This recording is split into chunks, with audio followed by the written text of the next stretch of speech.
Hello, dear listener. Here is a small thing to carry into the evening. The word caddy, the boy who carries a golfer's clubs. It did not begin on grass at all. It began on stone stairs in Edinburgh in the 1700s.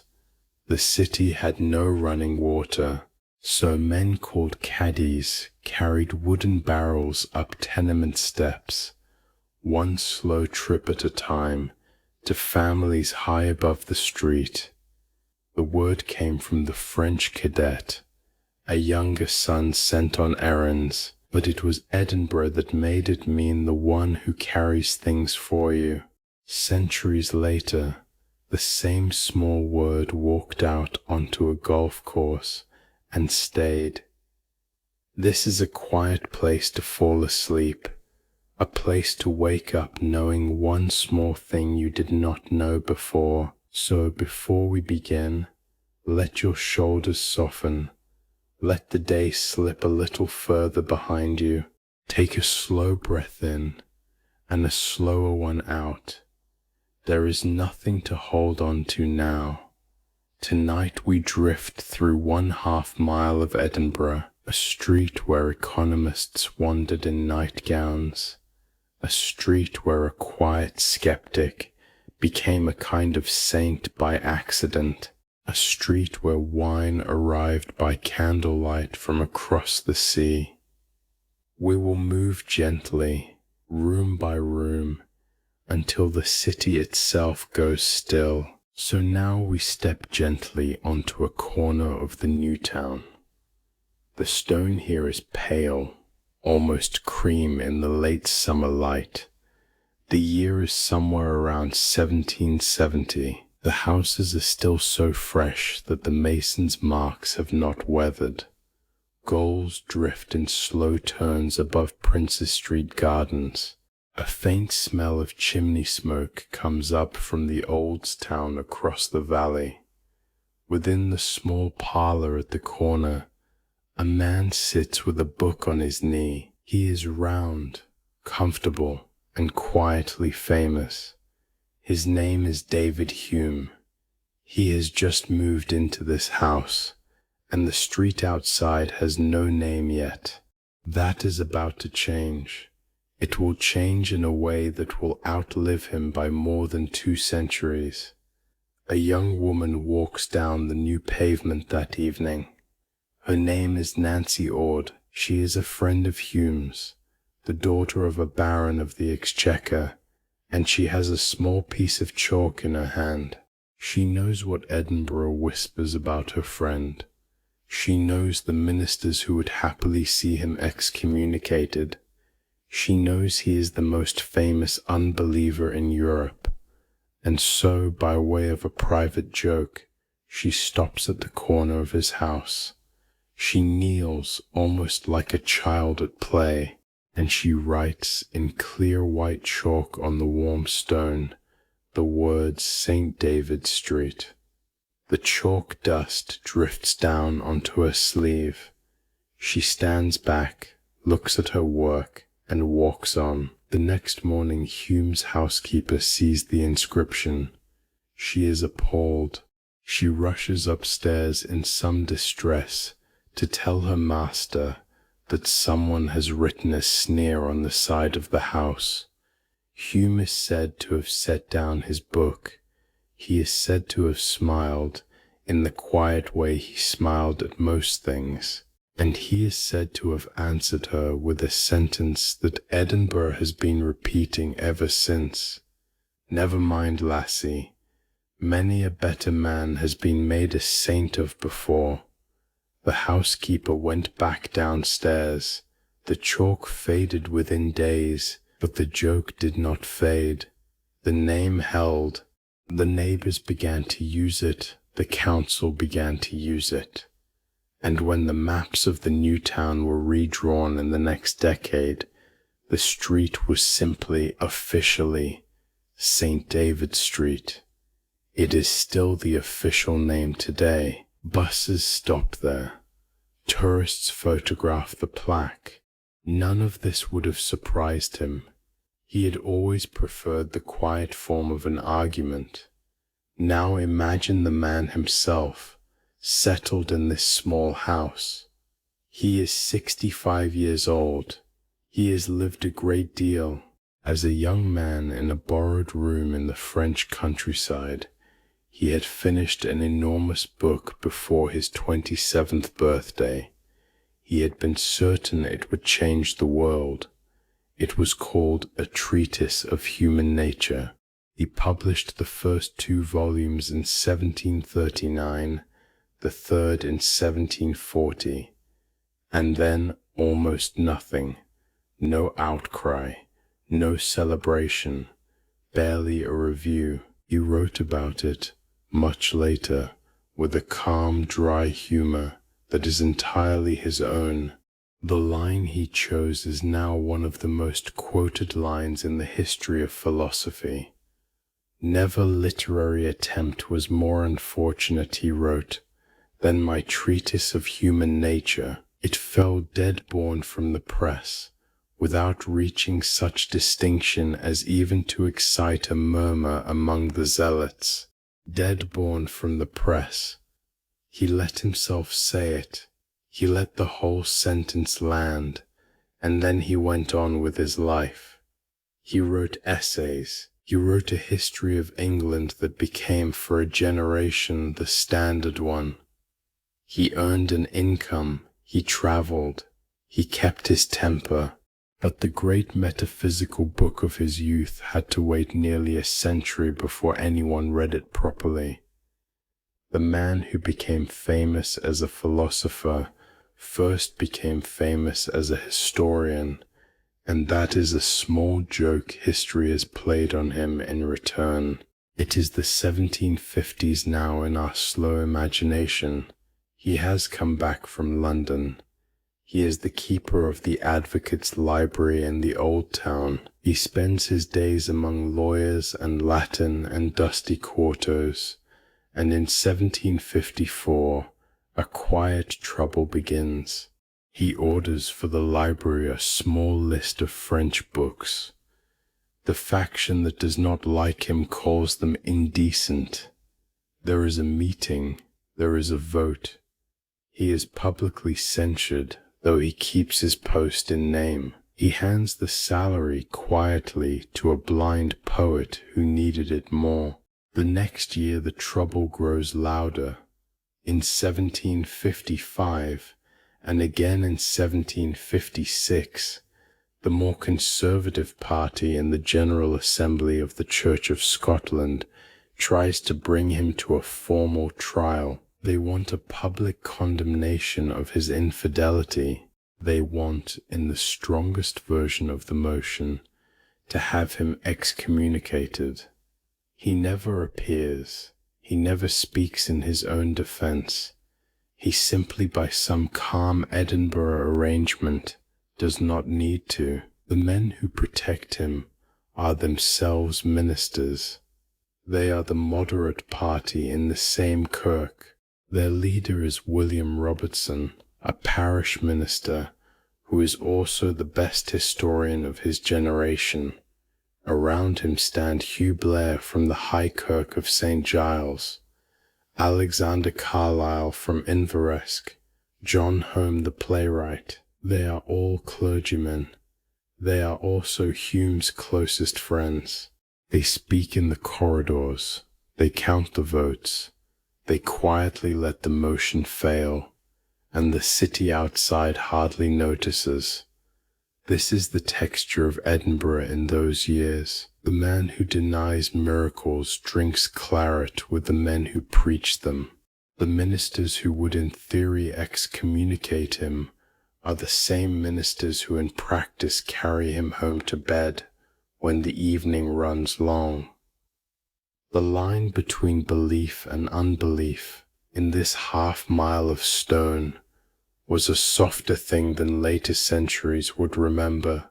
Now move forward gently to a warm Sunday in the early summer of 1776. The old town is in full noise below.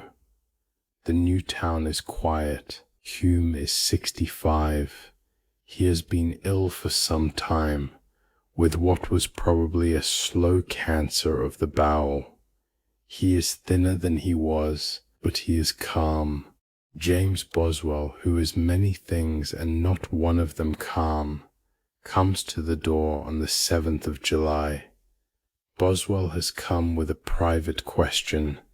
He wants almost desperately to know whether a dying skeptic finally cracks. He wants to see a famous unbeliever frightened by the dark. He pushes gently at first, then harder. Is there not some prospect of a future state? Hume answers, with the steadiness of a man who has thought about it for 40 years. He says it is possible that a piece of coal put upon the fire would not burn, and he adds in the same level voice, it is a most unreasonable fancy that we should exist forever. The coal in the grate burns on. Boswell sits there a long time, scribbling the conversation into his journal that night. He cannot quite believe what he has seen. He had expected a deathbed scene. He had been given instead a man in a chair, mildly amused, completely himself. Boswell wrote down later that Hume seemed placid and even cheerful. He never quite recovered from the visit. He stayed by Hume's door, on and off, until the end of August. On the 25th of August, 1776, in this same small Newtown house, David Hume died, quietly and without theatre. There was no recantation, there was no panic. There was a coal on the fire, and a window open to the long Edinburgh summer light. 2.5 months later, on the 9th of November 1776, in another room not far away, Adam Smith sat down to write a letter. The letter was to William Strahan, the London printer who would publish Hume's autobiography. Smith was Hume's closest friend. He had loved him for nearly 30 years. He chose his words very carefully. Upon the whole, he wrote, I have always considered him, both in his lifetime and since his death, as approaching as nearly to the idea of a perfectly wise and virtuous man, as perhaps the nature of human frailty will permit. A perfectly wise and virtuous man. That was the verdict. Smith published the line attached to Hume's own short memoir, and the letter went out into the world the following spring. And then the world answered. Adam Smith, the most respected moral philosopher in Britain, the author of the theory of moral sentiments, was attacked from every pulpit and every pamphlet shop in the kingdom. He had called an unbeliever virtuous. He had used the word saint almost in another form.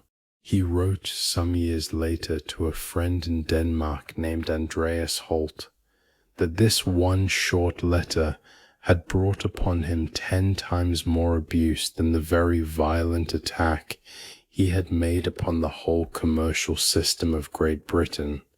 Think of that sentence for a moment. The book that had attacked the entire commercial system of Great Britain was The Wealth of Nations. It had been published in March of that same year, 1776. It would, within a generation, redraw the way the world thought about money, and it had drawn 1/10 of the noise that a single letter about a friend had drawn. To call a skeptic a saint in the Edinburgh of that year was a louder thing than to redesign the global economy, and yet on St. David Street, where this whole story began, the chalk had long since washed away. The name had stayed. The neighbours still called it what Nancy Ord had named it, half in mischief, half in affection, The man inside the house was gone. The corner outside, in the slow summer evenings, was very much as it had been. The gulls still turned over Princes Street Gardens. The smoke still rose from the old town across the valley. Candles were being lit, one by one, in the upper windows of the new town. There is a small private detail worth pausing over. The letter to Strahan was, in its own way, a careful piece of writing. Smith had drafted and redrafted it through October. He had weighed every adjective. He had wanted, above all, to give Hume back to the world as Hume had actually been, calm and kind, and steadily himself, rather than as the caricature the pulpits had built. He published the line anyway. He thought it was true. Years later, writing to Andreas Holt, he said with a quiet astonishment how loud the answer had been. The book that argued for free trade, against the entire mercantile system, against centuries of received economic wisdom, had drawn 1/10 of the noise of a single careful obituary for a friend. He let that stand. He went on writing, slowly, the way he always did. Now imagine the small house on St. David Street, with the curtains drawn for the last time. Imagine the housekeeper closing the shutters. Imagine the chalk washed away by Edinburgh rain years before, leaving no mark on the stone at all. Imagine the name above the door, still official, still in council records, still on the new maps the city was beginning to publish. The man was gone. The street remained. The joke had become a memorial without ever quite meaning to. A friend of his, late in life, said that the only thing Hume could not bear in others was anger. He had liked, instead, the calm forms of argument. He had liked friendship more than fame. He had liked Edinburgh more than London or Paris, though he had lived in both. He had liked, in the end, the small physical pleasures of a coal fire and a good book and a slow conversation, and the city in its quiet contrary way had liked him back. It had teased him. It had tried to put him on trial. It had let his friends save him. It had named a street after him, half in mockery and half in affection, and it had left the name standing for 2.5 centuries. The gulls turned slowly above Princes Street Gardens. The first stars came out over the old town across the valley. Candles were lit, one window at a time, the length of the new town, and while St. David Street settled into its quiet joke, in another corner of the city, on the far side of the water, in a small Fife town, another man was being just as quietly distracted, in a way that would become almost as famous as the chalk. Now imagine a smaller town just across the Firth of Forth. The boats from Leith bring you in an hour or two to a long grey harbour called Kirkcaldy. The houses are low. The wind off the sea is constant. There is a single long street, and a smell of salt and coal smoke and tar. In one of these houses, with a small garden at the back that looks out over the water, lives a man and his mother. The man is in his 40s. He is unmarried. He has spent his whole life either in this house or wishing he were back in it. His name is Adam Smith. He has come home in 1766 to write a book. He will be here in this house for almost 10 years. The book will be called An Inquiry into the Nature and Causes of the Wealth of Nations.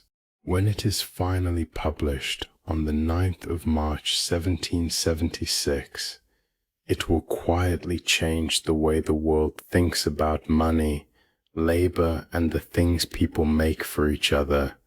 But that is still in the future. For now he paces. He paces in the garden. He paces in the small parlour. He paces along the harbour wall in the morning, with his hands behind his back, talking to no one in particular. The fishermen know him by sight and leave him to it. He is the polite, distracted gentleman from the corner house. He has, his neighbours say with some affection, a way of not being where his body is. They have a fund of stories about it. One of them is the story of the tea. He was on this morning deep in conversation with a friend who had come to call. The talk had moved into something difficult, perhaps a problem of moral philosophy, perhaps a question of value and labour. The kettle had boiled, the teapot stood ready. Bread and butter sat on a small plate beside it. Smith, still arguing, still moving his hands as he spoke, reached down. He took up a piece of bread and butter. He tore it into small pieces, and then, without looking, without pausing the sentence, he dropped the pieces of bread and butter into the empty teapot. He poured the hot water over them. He let it brew. He poured out a cup. He drank a mouthful. And then, finally, the world came back to him. He stopped speaking. He looked with a small frown into his cup, and he is said to have remarked, with perfect seriousness, that it was the worst cup of tea he had ever had in his life. The friend laughed for the rest of the visit. The story was repeated in Kirkcaldy. It was repeated in Edinburgh. It was repeated in Glasgow, where Smith had taught for years. By the time John Ray wrote a life of Smith, more than 100 years later, the bread and butter teapot had become one of the standard ways the world remembered him. The father of modern economics, the man who could see the entire commercial system of Great Britain in his mind at once, could not in his own kitchen brew a cup of tea. The other great Kirkcaldy story is the story of the walk. Smith liked to think on his feet.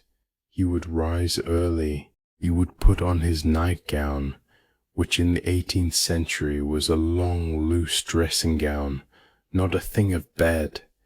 He would step out into the garden, still in this nightgown, intending to take a short turn around the path, and on this particular morning the short turn became a longer one. He walked out of the garden. He walked through the gate. He walked down the harbour road. He turned at some point inland. He walked in his nightgown, lost in some inner argument about value or virtue, for the rest of the morning. He walked for hours. The country opened around him. The road climbed. Fields, woods, a long ridge, more fields. He did not notice. He noticed at last only when church bells began to ring above him. He looked up. He looked around. He was standing in a small town with grey stone houses and a tall square tower. He was in Dunfermline. He was 15 miles from his own front door. 15 miles in a nightgown without breakfast.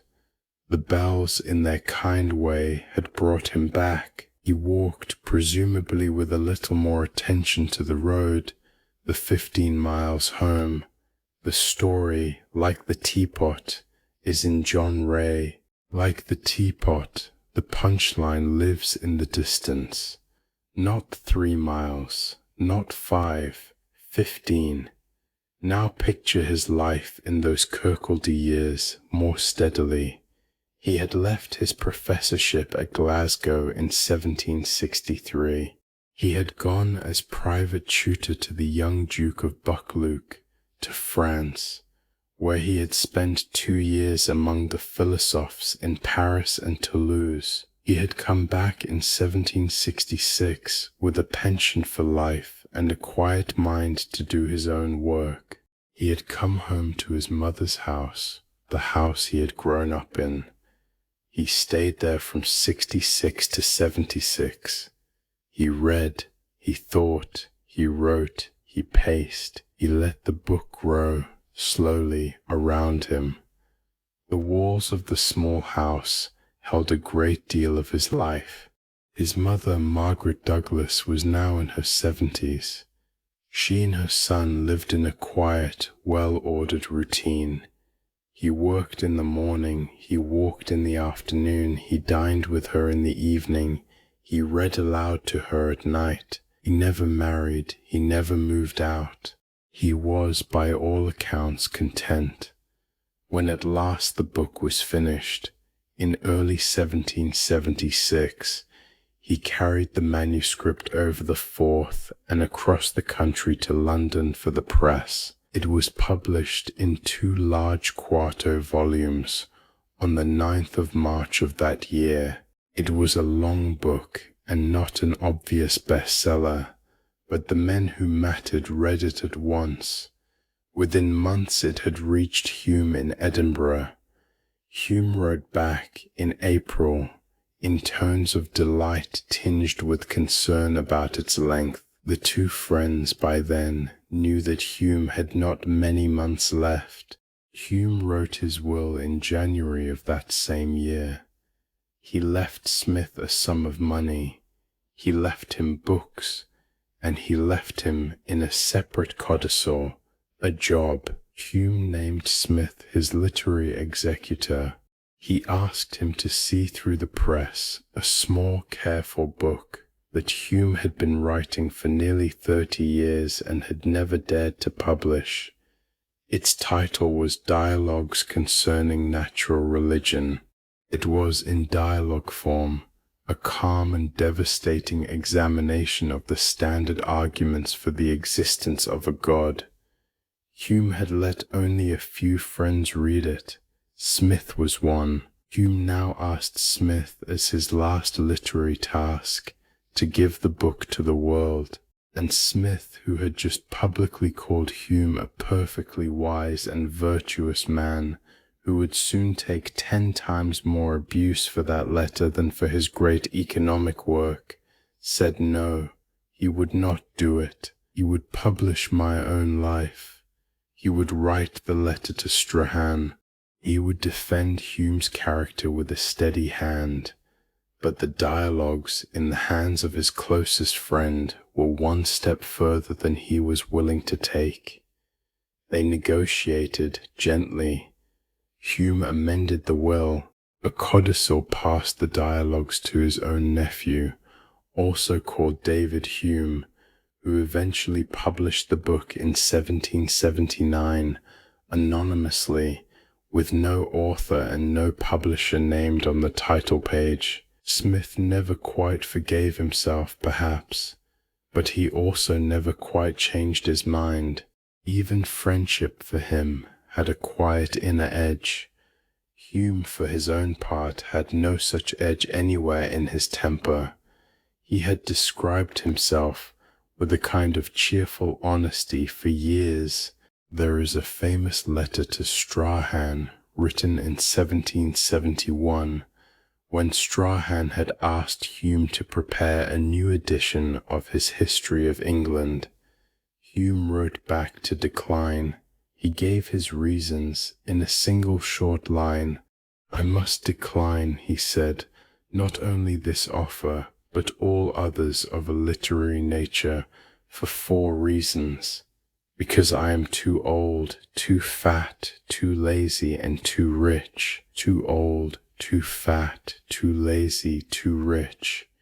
He let himself say it. He let it stand. He had written a few years earlier to his French friend the Comtesse de Boufflers that he would bless the memory of Julius Caesar for the great esteem he expressed for fat men and his aversion to lean ones. He had no vanity about the shape of himself. He had outlived ambition. He had a small fire, a good chair, a circle of friends, a view of the new street outside, and a steady, cheerful temper that was, in the end, the most philosophical thing about him. And Smith, in his Kirkcaldy garden, paced on. He paced through the rest of the 1770s. He paced into the 1780s. He moved at last to Edinburgh, to a house in the Canongate called Panmure House, where he lived out his final years. He died there in 1790. He never married. He never wrote another great book. He revised his moral sentiments and let the wealth of nations stand. He kept his mother's portrait. He kept the silence of his old house. He kept the long habit of being elsewhere in his mind. There is a small irony worth pausing over here. The man who taught the modern world to think about the division of labor, about the long invisible chains that bring bread to a table and wool to a coat, could not himself remember to put tea in a teapot. The man who saw most clearly how a great commercial city worked could lose 15 miles of his own country in a single morning of thinking. The two distractions are, in a quiet way, the same distraction. The mind that holds an entire economic system in a single image is the mind that has very little attention left over for the kettle. The neighbours understood this. The fisherman understood it. The duke who paid his pension understood it. They left him alone with affection to do the work nobody else in Europe was quite doing. And the work, when it appeared in those two large volumes in 1776, was perhaps the most patient piece of thinking the century produced. It was not a polemic. It was a long, slow, careful description of how human beings, left more or less to themselves, actually make and exchange and value the things they need. It was written by a man who had spent 10 years pacing a small garden by the Firth of Forth, reading aloud to his mother in the evenings, watching the boats come in and out of the harbour, and letting one large idea settle, layer by layer, into prose. There is a soft picture worth keeping. Smith on the harbour wall at Kirkcaldy in the late afternoon. The light is silver over the water. The boats are coming in from the herring grounds. He is in his dark coat, hands behind his back, lips moving slightly. Somewhere in his head, a sentence is being weighed. He is not quite here. He is not quite anywhere. He is in the language of the time, lost in study, and the town leaves him to it. A neighbour passes and tips his hat. Smith answers without seeing him. The neighbour, used to this, goes on his way. The wind shifts. The bells of the kirk strike 4. Somewhere over the water, in the small Newtown parlour where this evening began, Hume is by now 4 months dead. The street outside his old house still bears the chalked name. Smith will, before the year is out, write the letter that will cost him more than the wealth of nations. He does not know it yet this afternoon on the harbour wall. He only knows that the tide is going out, and that there is one more sentence he wants to get right before supper. Long after the ink had dried on those pages, the city he had drifted in and out of was being lived in hour by hour by ordinary people, water carriers and wine smugglers and women in candle-lit cellars eating oysters by the dozen, and it is into one of those cellars, gently, that we will go next. Now picture the same city at street level. Step down from those bright Kirkcaldy pages, and onto the high street, just as the long northern evening begins to slope toward dusk. Edinburgh in the 1770s was, by some measures, the densest city in Europe. Down the spine of the old town ran the High Street and the Canongate. From that spine, narrow closes fell away like ribs, dropping sharply on either side. Houses grew tall to fit the slope. They were called lands, and on the downhill side, where their backs hung out over the closes, some rose to 14 stories. The front face on the high street might show only 6 or 7 floors. Walk around the back, and the same building became a cliff of windows. A laird, a printer, a fishwife, a judge, a porter, a student of medicine, a French-speaking widow, all stacked one above the other on the same stairway. The wealthy preferred the middle floors, where the smell was softest and the climb was kindest to old knees. The very poor lived high up under the slates, and the very poor also lived down in the basements among the cellars. There were no separate quarters. The city went up, not out. A stranger arriving for the first time often spent a moment simply looking up.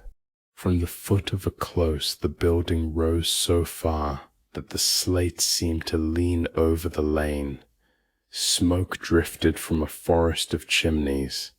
Lines of small windows climbed in tidy rows. Now and then a wooden shutter banged in a slow wind.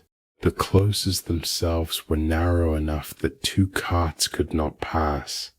A few were broad enough for a single sedan chair. Most were not. The cobbles ran with whatever the day had brought down them, washed by rain, washed by chamber pots, washed by the small, slow attention of women with brooms in the morning. This vertical city had no running water. Pipes would not come properly until the next century. Every drop used in those upper rooms had to be carried up by hand, and every drop sent the other way had to be carried down or else simply dropped. The old custom by the 1770s was to fling the contents of the chamber pot from the upper window into the close below. Before it left the sill, the resident shouted a single word of warning, Gardyloo, from the French Gardyloo, mind the water. 3 centuries of older lines compressed into one tired bedtime cry.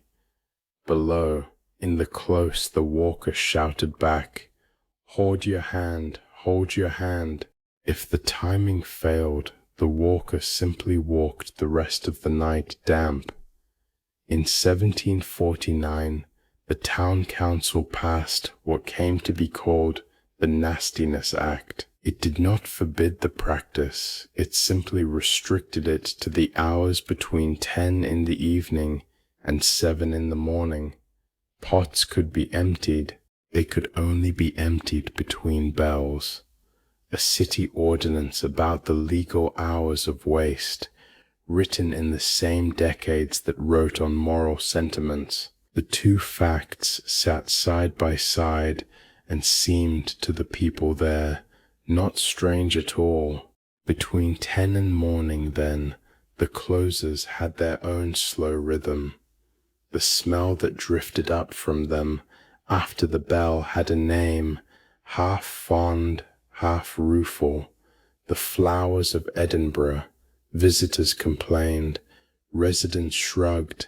A famous English traveller, arriving for the first time, wrote that he had never met a city that announced itself so completely to the nose before the eye. And yet, by daylight, the same city was already in a slow argument with its own habits. New paving, new drains, the long plan for a new town across the Norloch, all moving in the background while the nastiness act still set the small hours. In that same old town, water itself was a small economy. The public wells stood at fixed points along the spine, the west bow well, the nether bow well, a handful more. They ran only a few hours a day, and around them a small crowd always formed. From that crowd came the men who would carry water for hire. They moved in a loose corps, distinct from the chairmen and the porters, and they had their own name. They were the caddies. The word was sometimes written cordy. They worked in wooden barrels strapped to the back, climbing the spiral stairs of the lands two at a time, delivering by floor and by household. They knew every door. They knew which lawyer had a French clock, and which widow took only a half barrel on Tuesdays. Edward Topham, the English visitor who wrote letters home from Edinburgh in 1774 and 1775, called them the most knowing class in the city. If you needed to find a man, you asked a caddy. If you needed a message carried, you asked a caddy. They were guides, runners, witnesses, half a postal service before the postal service. They charged little, and they remembered everything. A caddy's day began before light. He drew his first barrel at the well as soon as the keeper turned the key. He climbed his first stair before most of the city had stirred. By the time the bells of St. Giles tolled the morning hour, he had already delivered to 3 or 4 households on the upper floors. He came down lighter, paused for a moment at the foot of the close, and went back up the spine of the high street for the next barrel. In a long Scottish summer day he might climb the equivalent of a small mountain. In winter, with ice on the spiral, he moved more carefully, and the charge was a penny more. Visitors thought the work brutal. The caddies themselves seemed almost proud of it, in the quiet way of people who know they are the unseen weather of a city. When the evening came down, the lamplight on the wet high street stones turned the cobbles to a slow black mirror. A barrel set down at the foot of a close would catch the same small gleam on its iron hoop. The bell from St. Giles tolled the half hour, and the sound moved gently along the ridge, and the men at the well lifted their caps to it without quite looking up. The carrier's small word stayed with the city. A caddy was a person who carried things for you. The word travelled out of the closes and into ordinary Scots, and from there it began the long quiet drift it has been making ever since. Now drop down, gently, into the closes themselves, below the level of the high street, behind doors set into the slope, were the oyster cellars. Forth oysters were cheap then. They came in by the cartload from New Haven and from Leith. Dozens at a sitting was normal. A man might take 3 dozen and call it a light supper. The cellars were low-ceilinged, dimly candle-lit, the walls washed white to bounce the small light. Long tables, benches, a fire at one end.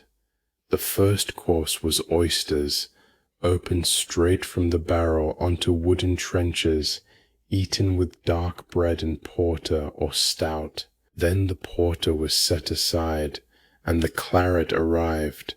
Then the punch, hot, sweet, smelling of rum and lemon and clove. And then, very often, the dancing. This is the part that surprises later readers. The oyster cellars were not low places. They were, by Edinburgh's own measure, almost fashionable. Respectable women came to them. Ladies of title came to them. The Duchess of Gordon was a known regular. The seating was mixed. The talk was loud. The songs were broad. The riddles were sharp. And at some point in the evening, by long custom, the company rose and danced reels on the tables. A frolic, they called it. It was the closest thing 18th century Edinburgh had to a public mixed room in which the rules of the drawing room could be set down for an hour. In 1786, the painter David Allen recorded one such room. His small painting, An Oyster Cellar in Leith, shows the long table, the open shelves, a fiddler at the back, two couples in mid-step, a candle leaning against a jug. The light is warm, the faces are flushed, the dignity is not entirely intact, and nobody minds. It hangs now in the National Galleries of Scotland.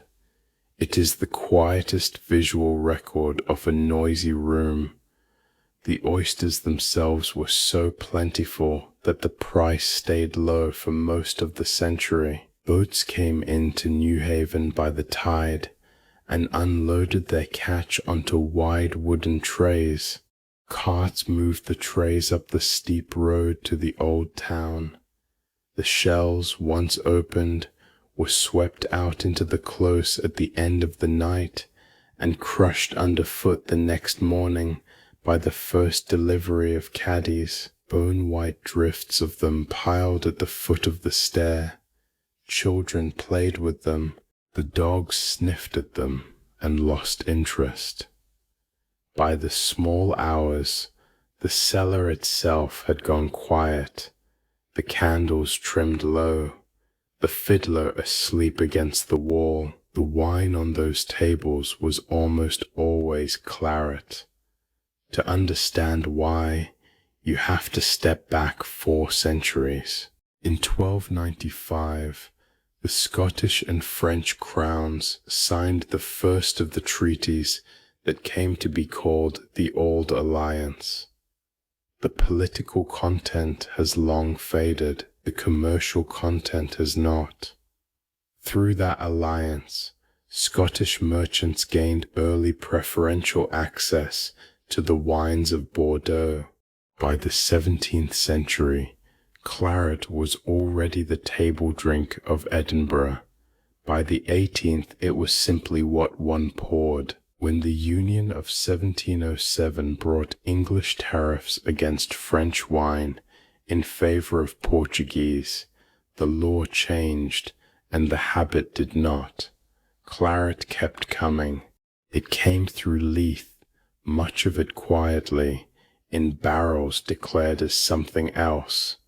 Claret carts moved through the streets of Leith with the casual frequency of milk carts 100 years later. The judges of the Court of Session poured it without asking. The lawyers poured it without asking. It was a polite point of professional manners not to inquire too closely where a friend's claret had been before it reached his cellar. A 13th century treaty, still flavouring an Edinburgh dinner on a Thursday in 1780. The shift away from claret came slowly, and it came in 2 pieces. Heavier excise on French wine in the 1780s made the legal price climb.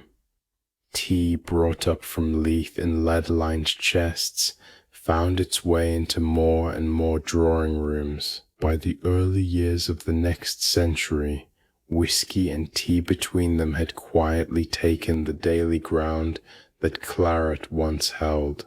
But in the long evenings of the 1770s, the wine on the table was still the old wine, and the company at the table still passed the decanter as their grandfathers had, and the conversation around it was still conducted in the slow Scots of a city that had not yet decided to become anything else. At 10 the bell rang, the legal hour began, the closers filled with their small private weather, the taverns closed their shutters, the oyster sellers sang one more song, and then, slowly, let the candles burn down. The caddies finished their last delivery and gathered near the wells to sleep on benches, barrels stacked beside them. Somewhere above, a single window glowed with a steadier light, and inside a smaller and quieter set of doors led upstairs to a different kind of room, above the noise of the cellars. In the same closes, the upper floors held a quieter geography. 6 rooms, scattered along a half-mile of stone, where the modern world was being slowly redescribed in soft Scots voices over claret and candle. The clubs of Edinburgh in the second half of the 18th century were one of the most consequential gatherings of small rooms in European history. They met for an evening a week, sometimes a fortnight, in spaces no larger than a parlour. What they said in them quietly settled into the shape of modern economics, modern chemistry, modern geology, modern history. The earliest of them was the Select Society. It was founded on the 22nd of May, 1754, by the painter Allan Ramsay the Younger, the same Ramsay who had painted the portraits of Hume and would later paint Rousseau. The first meeting was held in the Advocates' Library on the 12th of November that year. 15 members at first. David Hume was there. Adam Smith was there. Lord Kames, Adam Ferguson, Lord Monboddo, the Reverend Alexander Carlyle, all there. Within a year there were 83. The stated aim was the pursuit of philosophical inquiry and the improvement of the members in the art of speaking. They debated on Mondays whether luxury was good for the state, whether the introduction of the steam engine would alter the morals of the people, whether the Scots tongue should be polished toward English or left to its own music. They voted, they drank, they went home. The society dissolved around 1764, having quietly trained a generation in the art of being heard in a small room. From its embers, in 1762, came the Poker Club. Adam Smith, by long tradition, suggested the name. The point of the name was that it had no obvious point. The club had a serious purpose. It was the campaign for a Scottish militia, after the 1757 English Militia Act had pointedly left Scotland out. The name gave away nothing of that purpose. Joseph Black was a member. Adam Ferguson was a member. Alexander Carlyle, Sir John Clerk of Eldon, Henry Dundas, Lord Elibank, David Hume, John Home, William Robertson, John Roberson, George Dempster, Adam Smith himself. They met for dinner at 2 in the afternoon, kept the bill modest by club rule, and talked until the early evening. They did not get their militia. They got, instead, a habit of meeting that bound the city's mind together for 20 years.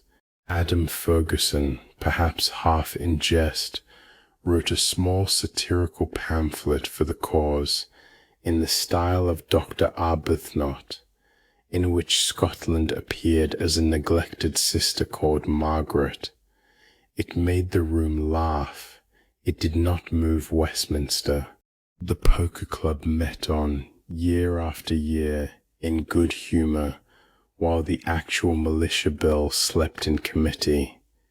In time, the club itself slept too, but the men who had sat at its table week by week learned to disagree without breaking the company.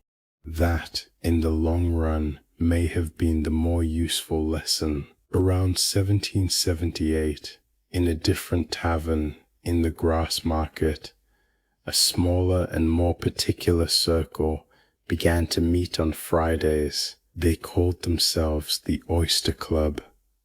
The founders were Adam Smith, Joseph Black, and James Hutton.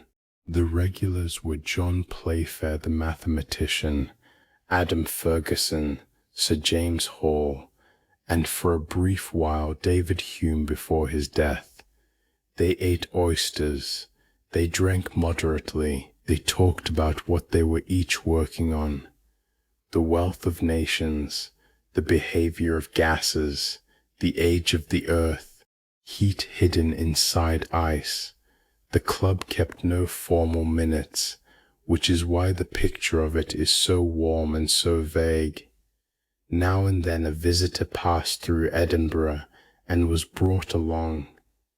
James Watt came when he was in town from Glasgow. The French geologist Faujas de Saint-Fond came in 1784 and wrote about it in his memoirs. And one Friday, in the autumn of 1771, an older American gentleman with a long upper lip and a quiet manner came into that Grassmarket room. Benjamin Franklin had landed at Leith on his second Edinburgh visit, on his way to call on Lord Kames. He stayed several weeks. He drank with Adam Smith. He drank with David Hume. He drank with Joseph Black. The small upstairs rooms of Edinburgh that autumn held, for an evening or two, almost the entire conversational backbone of the next half-century. A short walk away, in Craig's Close, off the High Street, was the Isle of Man Arms. The Cape Club met there. It had been informal since the early 18th century, and was formally constituted in 1764. Its members took the title Knight of the Cape, and each chose a pseudonym, the more absurd the better. The poet Robert Ferguson, who would die young, joined in October 1772 as Sir Precentor. The painters Alexander Runciman and Henry Raeburn were members. So was Deacon William Brodie, the master cabinet maker. His double life as a burglar by night would only be uncovered later. The Cape Club still exists today, the only one of these convivial societies to survive without a break. On a Cape evening, the room was loud in a different key. The knights came in by stages, each greeted by his pseudonym at the door. There were small ceremonies, a mock investiture, a long song with a longer chorus, a round of toasts in a fixed order, a wooden mallet on the table for silence. The point was the play itself. The men who carried the names of solemn occupations all week needed somewhere to set those names down. A judge could be Sir Scapegrace for an evening. A minister could be Sir Cape and Spurs. The Cape gave them that room. Deeper into the closes, in Anchor Close, was Dawny Douglas's tavern. Up the narrow stair was a low room where the Croshland Fencibles met. The club was founded by William Smellie, the printer who had edited the very first Encyclopaedia Britannica between 1768 and 1771. The name came from a Gaelic song the landlord liked to sing, Crow Chalane, Collins Cattle. It was an old West Coast pastoral tune, slow and a little sad in the middle, which Douglas would draw out at the end of the evening with his eyes half closed The club's name nodded too at the contemporary craze for raising fencible regiments against the threat of French invasion. The members held mock military ranks. William Dunbar was the colonel. There were majors and adjutants and a quartermaster who never quartered anything more demanding than a decanter. In the winter of 1787, Smellie brought up a small, dark-eyed Ayrshire farmer who had just become the most famous man in Scotland. Robert Burns was 28. He was sitting for portraits in the morning and being read in every drawing room in town. He came up the Anchor-Close stair, took the rough teasing of the fencibles in good part, and quietly compiled for them, in his own hand, the bawdy songbook later known as the Merry Muses of Caledonia. Smellie's printing house was in the same close, only a few doors below. Burns sat in it in the afternoons, reading proofs of his Edinburgh edition, while the typecase clicked beside him. The shop smelled of warm lead and lampblack and damp paper. A press creaked and settled on a wooden floor worn smooth where the pressman's feet had stood for 30 years. The same building, the same clothes, had set the very first pages of the Britannica 2 decades earlier. The history of modern reference and the history of modern song were being printed, in turn, in the same upstairs room, in another of those upper rooms, perhaps in the chemistry lecture theatre of the university, perhaps in a quieter parlour. A tall, thin, perfectly tidy man had begun his own slow work. Decades earlier, he had set about describing something no one had described before. Joseph Black had presented his MD thesis at Edinburgh in 1754, and published the expanded English version in 1756. By heating chalk, the soft white stone, gently in a glass vessel, he had isolated a gas. It put out a candle. It suffocated a mouse. A creature breathed it out without breathing it in. He called it fixed air.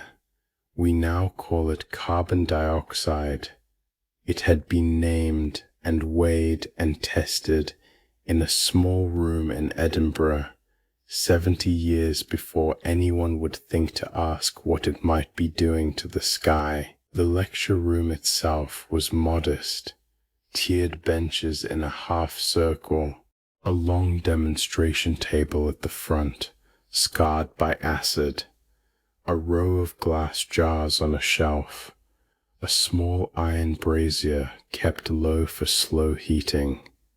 By the late 70s, his lectures drew 500 students at their peak. Benjamin Franklin sat in on one when he was in town. Black would weigh a stick of chalk on a brass balance, set it over a steady flame, and let the room watch the small white stone lose part of itself to the air. Sometimes a single mouse in a jar at the side, watching the lecture too, would also be part of the demonstration. From there he moved to heat. In lectures of 1761 and 1762, he introduced the idea of latent heat. When ice melts to water, the temperature does not change while the change is happening.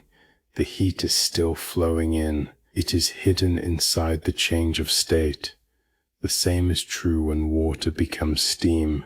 A great quantity of heat is absorbed without any rise in temperature. It is then released again, just as quietly, when the steam condenses back. He had found a kind of energy that was real but unreadable on a thermometer. He taught it to his students at Glasgow, and then at Edinburgh. He published almost nothing. The doctrine went out through the lectures, and the lectures went out through the students, and the students built engines. One of those students was a friend rather than a pupil in the strict sense. James Watt was the instrument maker to the University of Glasgow. He repaired their model of the Newcomen steam engine in the early 1760s and found himself frustrated by how much fuel the model wasted.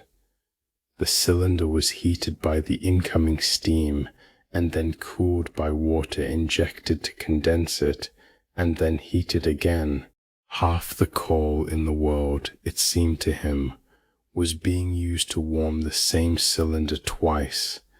By his own much later account, on a Sunday afternoon walk on Glasgow Green in May of 1765, near the herd's house, the answer came to him. It was a mild afternoon. The Clyde was low and brown. The grass was still wet from the morning's rain, and the smell of damp turf rose from it as he walked. A church bell, perhaps from the old Sandrews in the square, marked an hour somewhere behind him. A few washerwomen were folding sheets at the far end of the green. He passed a small grove. He stopped at the corner of it. Let the steam rush out of the cylinder into a separate cooled vessel. Let it condense there. Let the cylinder itself stay hot. He patented the idea in 1769. It increased fuel efficiency by a factor of 3 or 4.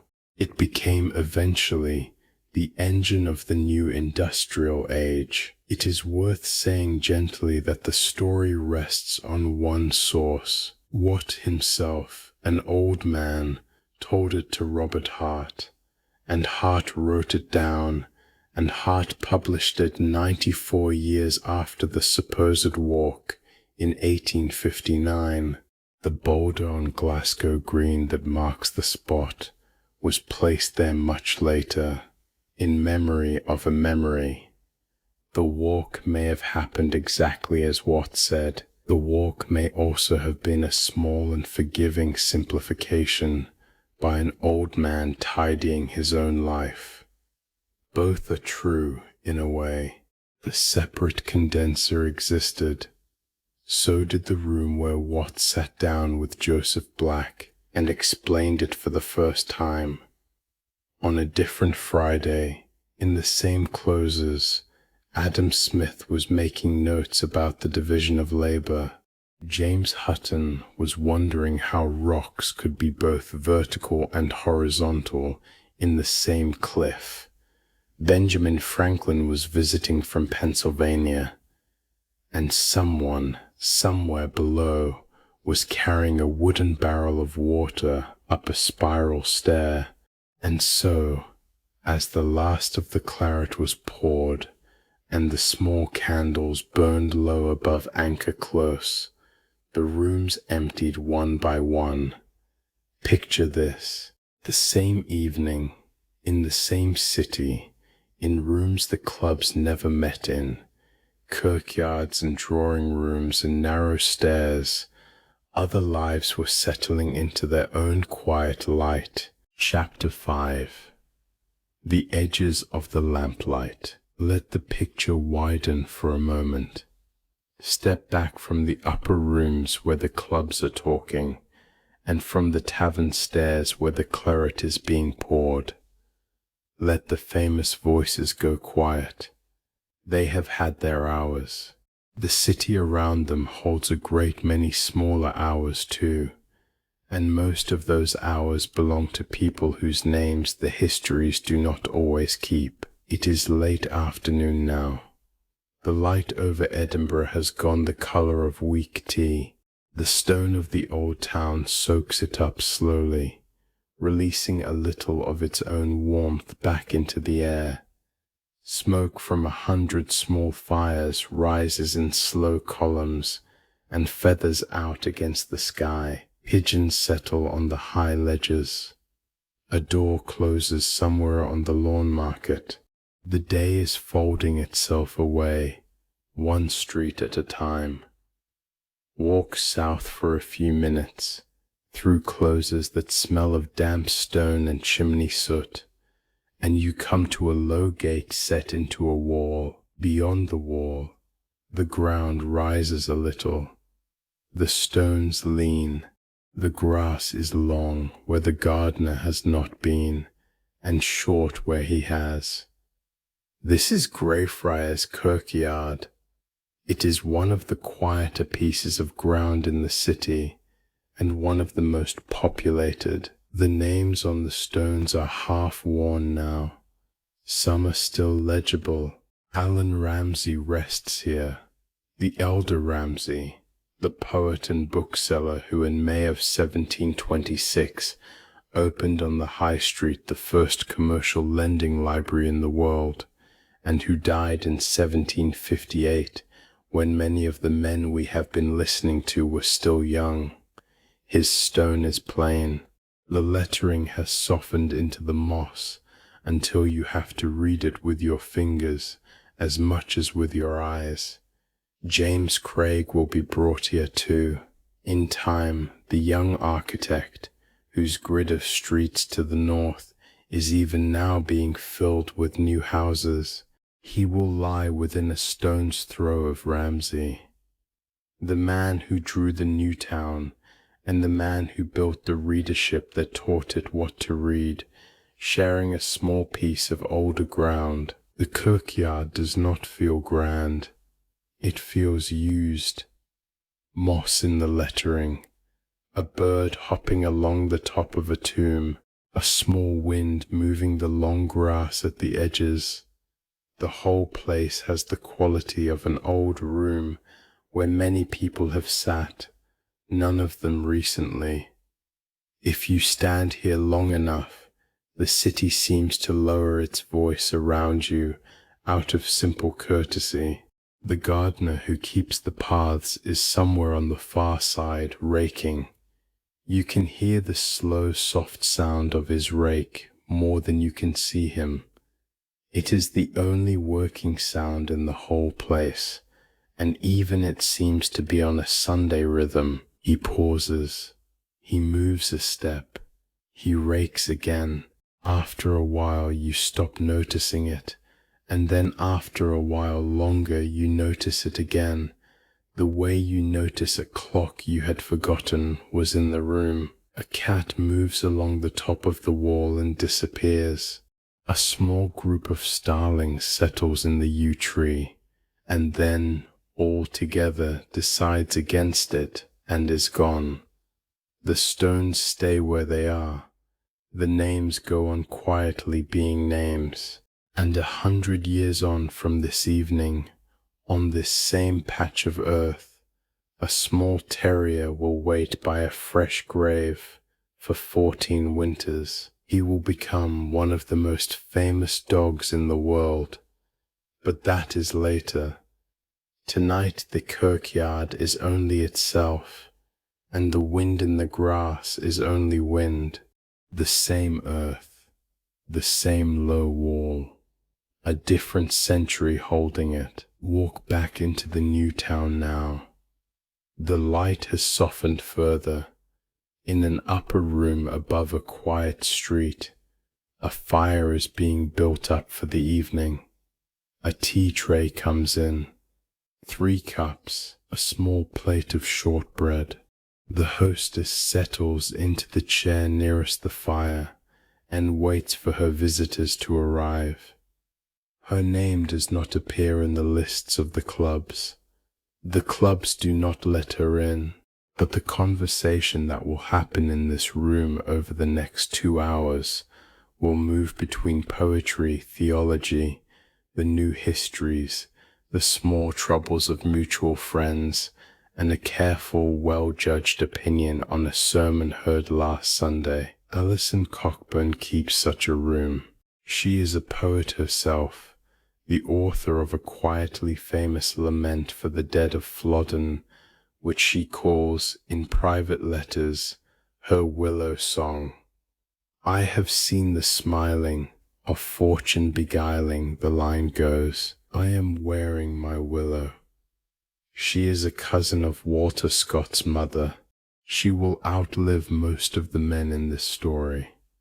Mrs. Anne Keith keeps such a room too, and so in her own brighter and louder fashion does the Duchess of Gordon, who is just as comfortable in a basement oyster cellar as in a drawing room, and who treats the distance between the two as a matter of mood rather than of class.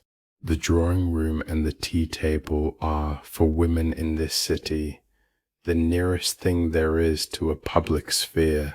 Tea, which a generation ago was being condemned by serious men as effeminate and unmanly, has quietly become the medium of the most consistent intellectual conversation in Edinburgh that any woman is allowed to host. The service is small and careful. A pot warmed first with hot water and then emptied. A measured spoon of leaves. The pot filled again, set down, given its minute. A cup poured slowly, the steam rising and catching the light from the window. None of this is hurried. Hurry would spoil it. The slowness of the ritual is part of what makes the room what it is. A drawing room moves at the speed of a teapot. The clubs with their decanters and their loud opinions move faster. The tea table holds its own time, and around that time a different kind of thinking happens. The conversation in such a room is not less serious for being polite. It is very often more attentive. A poem is read out properly, with pauses. A sentence in a sermon is questioned gently, and then set down. A piece of news from London is repeated only after it has been weighed once. Nothing here will be carried back into print under the name of the woman who said it. The room does not work that way, but the room shapes, year after year, what gets read, what gets defended, what gets quietly stopped being read. The talk is not idle. Books are read here before they are reviewed. A new poem by a young man from Ayrshire is being copied out by hand. A letter from Paris is being read aloud and translated as it goes.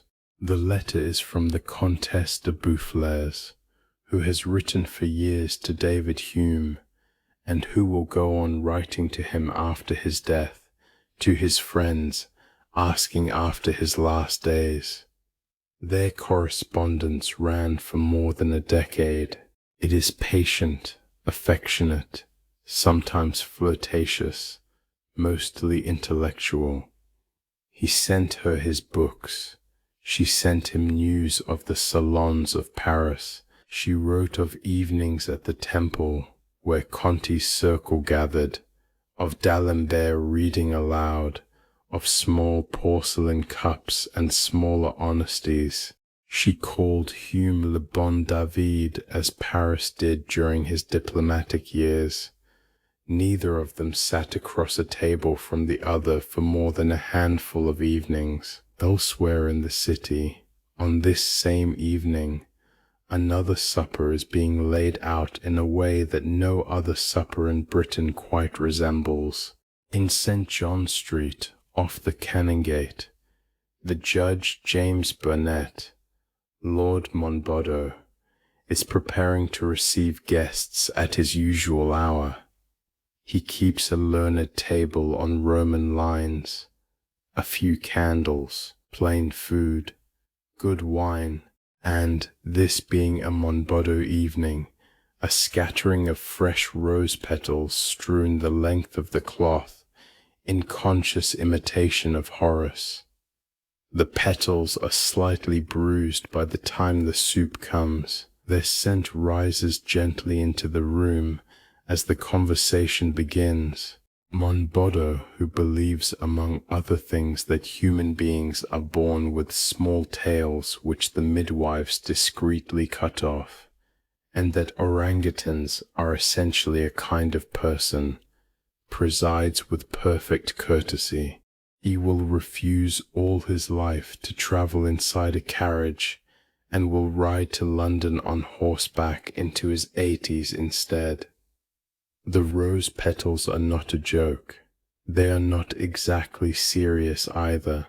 They are a quiet daily reminder that another civilization once lived this way, and that part of an evening's pleasure is the courtesy of remembering it. The tea cools a little in the cups in the other room across town.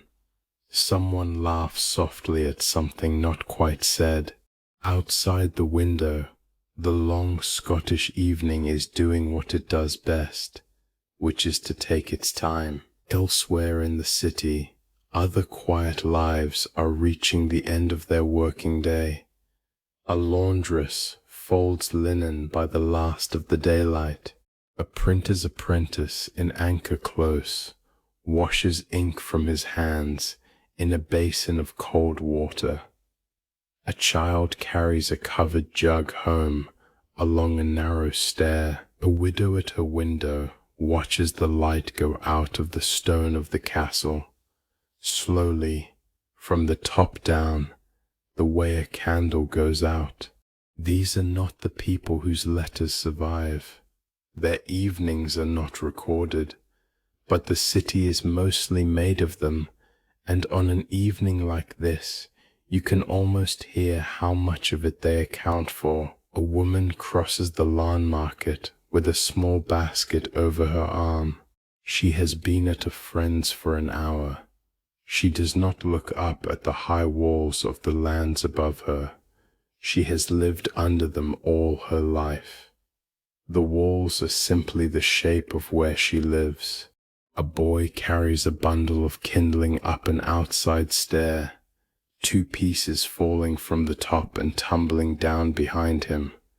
He does not turn back for them. They will be picked up by whoever comes next. In a small back room behind a shop on the bridges, an old man is writing a letter to his son in the colonies. He writes slowly. He stops often. The letter will take 3 months to arrive. He writes as if his son was sitting across the table, because that is the only way he knows how to write to him.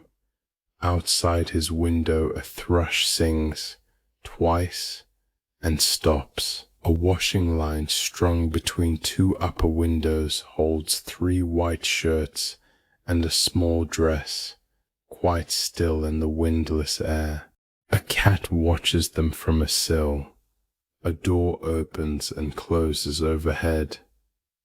The day is folding itself away in 100 small motions, none of them announced. Somewhere down toward the cowgate, a fiddler is tuning, perhaps for an oyster cellar, perhaps for a private room.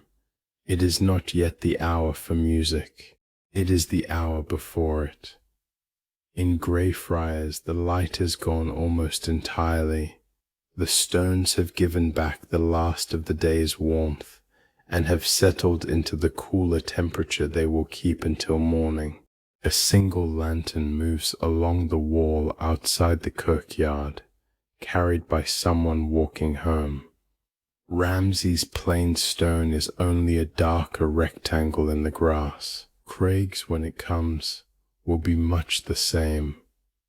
The kirkyard goes on holding what it holds, without being asked, without complaint.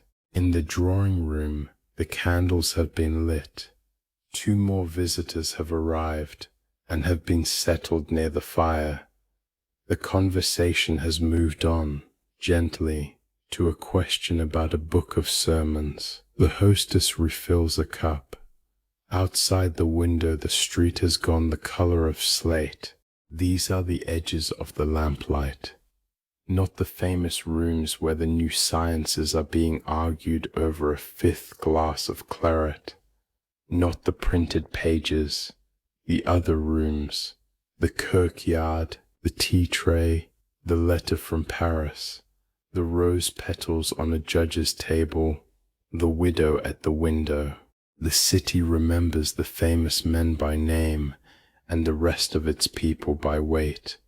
The soft pressure of all those quiet evenings together making the city what it is, long after the visitors have gone home. Behind those same drawing-room doors, a different evening will be beginning, quieter still, more domestic, more devout. The doors of the houses will close one by one, and inside each one the lamp will be turned a little lower, and the household will gather itself for the slow, familiar shape of a Sabbath night. Chapter 6. Sabbath Evenings. The doors of the houses have closed. The street outside has gone almost silent, the way Edinburgh streets do on a Sunday, when even the carts have been put away. Inside a first-floor room, the curtains have been drawn against what little light is left in the sky. A single oil lamp burns on the side table. The fire is low and steady. The room smells faintly of peat smoke and of the dinner that was finished an hour ago. The peat is the cut and dried kind, brought up from Leith in summer and stacked beside the hearth. It burns the way peat always burns, slow, steady, almost without flame. A family has gathered, not many of them. A father in his good coat, his collar loosened now that the visitors have gone. A mother in her plain Sunday dress, her hands folded in her lap. Two children near the hearth, one already half asleep with her head against her sister's shoulder.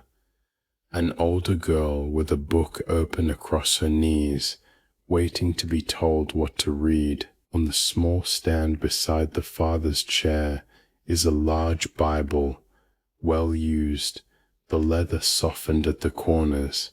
The gilt on the edge of the page catches the firelight now and then, a thin, warm gleam. It has already been read from this evening, and it has been closed and set aside. Whatever passage was chosen has been chosen, and the household has moved on.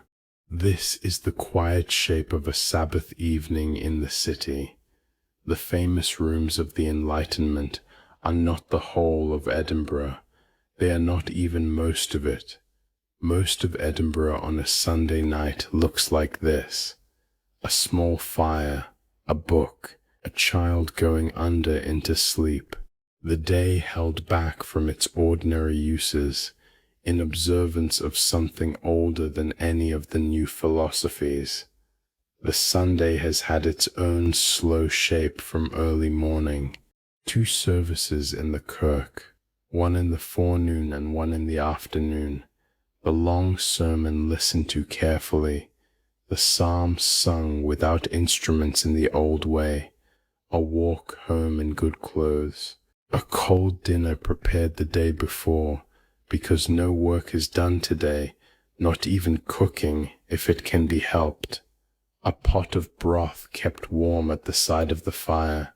Then this, the slow folding of the evening into reading and quiet and small care for one another. No cards are played tonight. No fiddle is tuned. The young man of the house, who on a weekday evening might be out with his friends in a tavern off the Cowgate, is at home in his good coat by the fire listening. He will be out again tomorrow. Tonight is not for that. The city's outward calm should not be mistaken for ease. Beneath the polished talk of the moderate ministers, the older shape of Scottish church life is still here, in every parish. The kirk session still meets. The kirk session still summons ordinary people when it must, to answer for Sabbath breaking, for absence from church, for words spoken too loudly in the wrong company. The summons is not common in this generation, in this part of town, but it is not unheard of either. The elders still keep their lists, the parish still knows its own, and there is a longer shadow behind all of this, older by a single human lifetime. In the cold January of 1697, a young Edinburgh student named Thomas Aikenhead was hanged for blasphemy on the road to Leith. He was 20. He had spoken too freely in private company about Scripture. The law against blasphemy in Scotland was severe, and the law was used. He was the last person executed for blasphemy in Britain. The men who built the clubs of the Enlightenment were born into a city where this had happened within living memory. Their fathers remembered it. Their mothers remembered it. The freedom in which the new philosophy was now being argued in upper rooms above quiet streets had been bought, in part, against the silence that followed that morning's hanging. Nobody in the household tonight is speaking of it. It is simply there, the way the foundations of a building are there, unseen, holding the floor up. The father picks up the book from the small stand at his elbow. Not the Bible. The Bible is already closed for the night. Tonight it is a different book. He turns to a marked page and begins to read aloud in a low, even voice. He is reading from David Hume's History of England, the section on the reign of Queen Elizabeth. The prose is calm and clear. The household listens. The younger child is asleep already. Her breath comes and goes in the small, even way of children asleep beside a fire. The older girl follows along with her own copy on her knees. It is one of the gentler ironies of this city that the same household which kept the Sabbath with old strictness has come, over the past 20 years, to read Hume aloud in the evening for pleasure. The man whose name the kirk session of an earlier generation might have wished to summon is now read in the parlour after worship on a Sunday in a calm and respectful voice, because his prose is good and his history is fair-minded. Nobody comments on this. Nobody needs to. The book is simply read. When the father pauses, the mother takes up another small volume.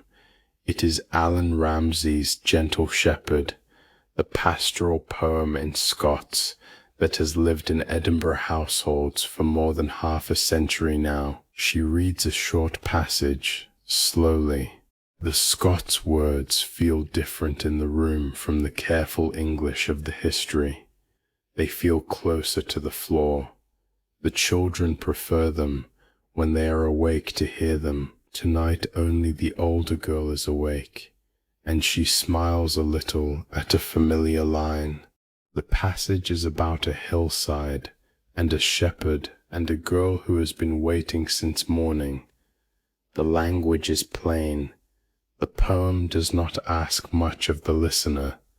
It asks the listener only to be there, in the room, while a small old story is told once more. The mother reads it the way she has read it for years, with the small private pleasure of someone returning to a place she likes. When she stops, nobody asks for more. The reading is done for the night. The book is closed and set down beside the history and beside the Bible. 3 books on a small wooden stand. A century of Scottish reading gathered in one quiet pile. The fire crackles once, settles. An ember falls forward in the grate, glows a moment brighter, then dims again to the same soft orange. The lamp on the side table is steady. The wick is trimmed short, the way Sabbath wicks always are, so the flame stays low and even. The clock on the mantel ticks at its slow rate. There is no need to fill the silence between readings. The silence is part of the evening. A neighbour across the close has done the same thing tonight, in a smaller room, with fewer books. The Bible read first, then a chapter from Robertson's History of Scotland, then the older boy reciting a psalm from memory. Then the lamp turned low, and the children sent to bed. The shape is the same from house to house. The shape is the point. In another house, 2 stories up, an old widow sits alone with her Bible open across her knees. She does not read it. She has known the passage for 60 years. She rests her hand flat on the open page, the way one rests a hand on a familiar shoulder, and she watches the fire. Her cat is asleep at her feet. She will turn the lamp out herself when she is ready, and not before. In another house, a young apprentice writes a careful line in his notebook in pencil, copying out a sentence from a book his master has lent him for the week. He writes slowly, because writing in pencil on a Sunday feels almost like work, and he is being careful not to let it become work. When he has copied the sentence, he closes the notebook and the book together, sets them on the small shelf above his bed, and goes to wash his face. In another house, a mother lifts a sleeping infant from her shoulder to a basket beside the fire, and stands a moment with her hand on the child's back, feeling the small warm rhythm of his breathing. She does not move for some time. Nobody needs her to. The city is full of rooms like these tonight. The half-mile of clubs is closed. The taverns are closed. The printing houses are closed. The carriages are in their yards. The Sunday holds the whole place together with the soft, strong patience of an old habit. Outside, the street is still empty. A single set of footsteps passes along the cobbles and is gone. Somewhere far off, perhaps from the spire of the Tron, a bell strikes the hour. It is a slow hour. The city is gathering itself. The father closes the history and sets it back on the stand. He does not put it on top of the Bible. The Bible has its own place. He lays the history beside it, as if the 2 books are old neighbours who have learned to live on the same shelf. The gilt edge of the Bible catches the firelight once more. Then the flame in the grate dips. The gleam fades. The leather goes back to a soft, dark brown. The mother lifts the half-sleeping child from the hearthrug and carries her toward the small bedroom at the back. The older girl gathers the cups from earlier and takes them quietly out. The father stays a moment at the fire, watching the embers do what embers do. One ember slips, another settles. A small white ash drifts up an inch, and then turns sideways and is gone. The peat smoke in the room has a faint sweetness to it now. The way peat smoke does when the fire is going down. It mixes with the smell of the lamp oil and the older smell of old books on the stand. It is a small mixed warmth, and it belongs to this room and to this evening and to no other. The lamp itself is a small brass thing with a narrow chimney kept polished. The light it throws onto the page of the closed Bible is steady and soft. It does not reach the corners of the room. The corners do not mind. They are the same corners they have always been on a Sunday night, and they have learned to wait. The candle on the side table is shorter now. The wax has run down and cooled in a small pale ridge. Nobody trims it. It will burn the way it is going to burn. The book on the stand has not been moved. The leather of the Bible is darker than the other 2. The gilt along its edge gleams once when the fire shifts, and then is still. The breathing of the half-sleeping child by the hearth is small and even. It lets the rest of the room go quiet around it. The peat in the grate has burned down to a low red. A thin curl of smoke lifts from one corner of the fire and finds its way up the chimney. The smell stays a moment in the room, sweet and slow, and then goes. This is the city the histories do not always show. The half-mile of clubs and claret is real, and it matters, but the half-mile of closed Sunday doors and low lamps and softly read books is just as real, and there are far more of those doors. Edinburgh on a Sabbath evening is held in both hands at once. The new histories on the side table, the old book just closed, the fire low, the children gone under, the lamp turned down, and so as the household settled, the streets outside settled too. The city itself became smaller, softer, easier to hold in a single thought. The lamps along the high stone faces dimmed one by one. The long blue twilight of the Scottish summer began to draw itself over the closes and the gardens and the half-built terraces of the new town, and the whole city slid, by degrees, into the colour it keeps for the hours before sleep. The hour after supper in an Edinburgh summer is not really an hour. It is a long, slow loosening of the day. A blue thickens by very small degrees, as if someone were adding a drop of ink to clear water, and then forgetting, then adding one more. You can stand at a window in the new town and watch it happen across the gardens. The watching itself becomes a small, calm habit. The Scots have an old word for these long northern evenings. They call it the simmer dim. It is the light that does not quite go. From the Newtown side you stand with your back to the half-finished elegance of George Street. The old town settles into its own silhouette across the green ditch, where the Norloch is being slowly drained. The castle sits on its rock the way it has always sat. The crown spire of St. Giles rises a little to the left.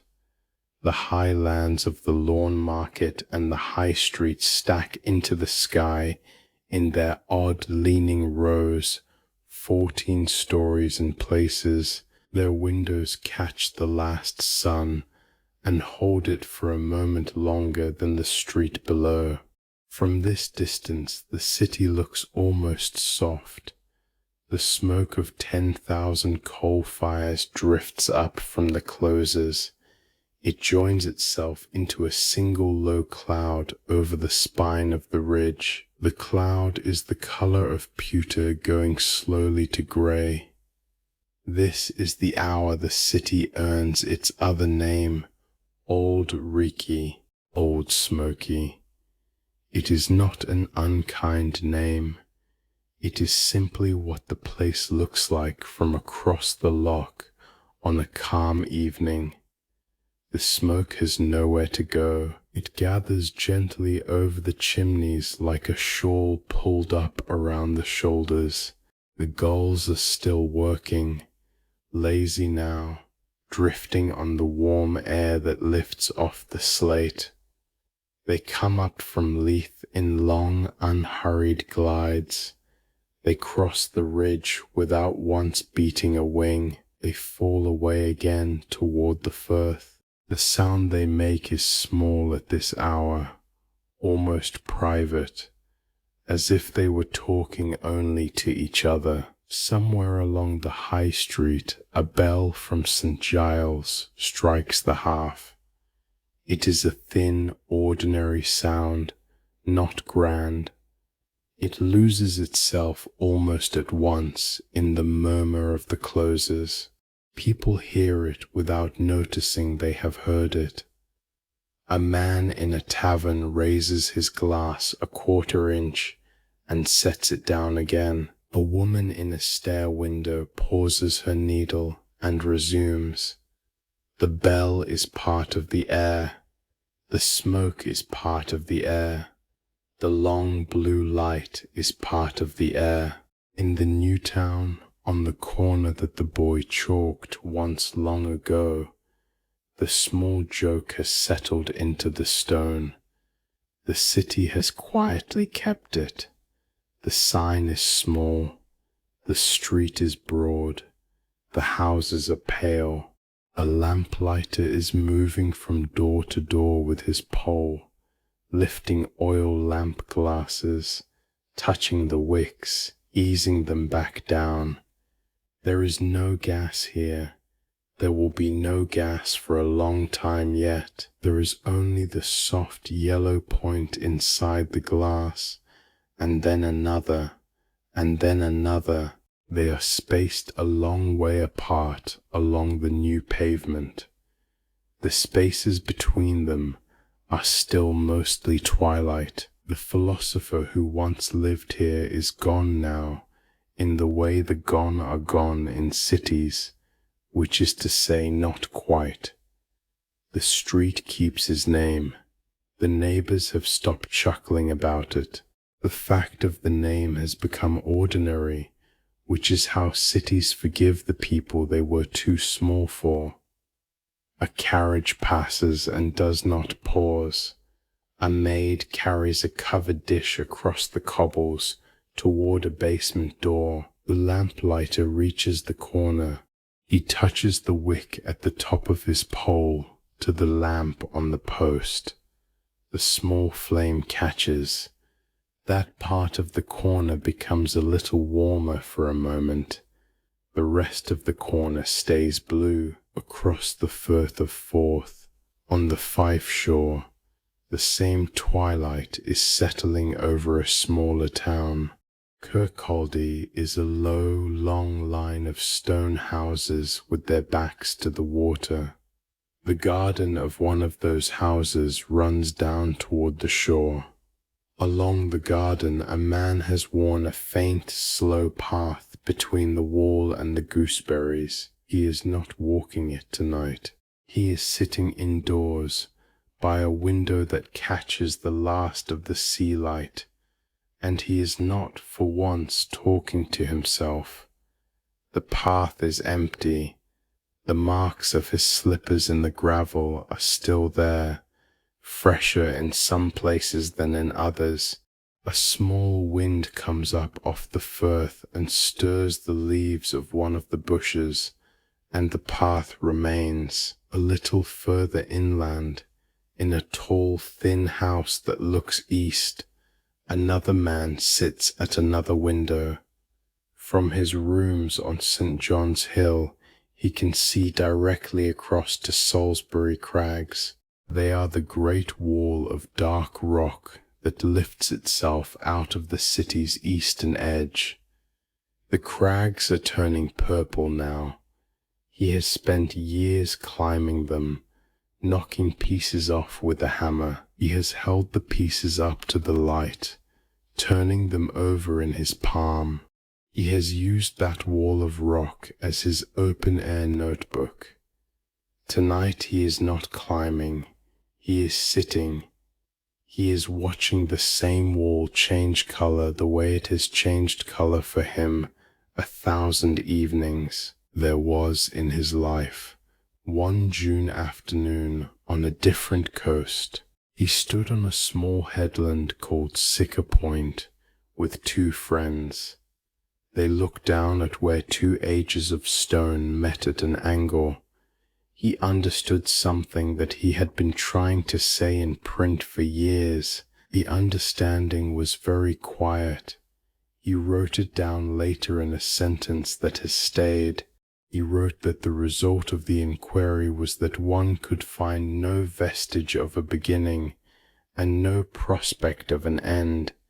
His friend standing beside him wrote in turn that the mind seemed to grow giddy looking so far into the abyss of time. The men in the boat that day did not say much on the way home. The water was calm.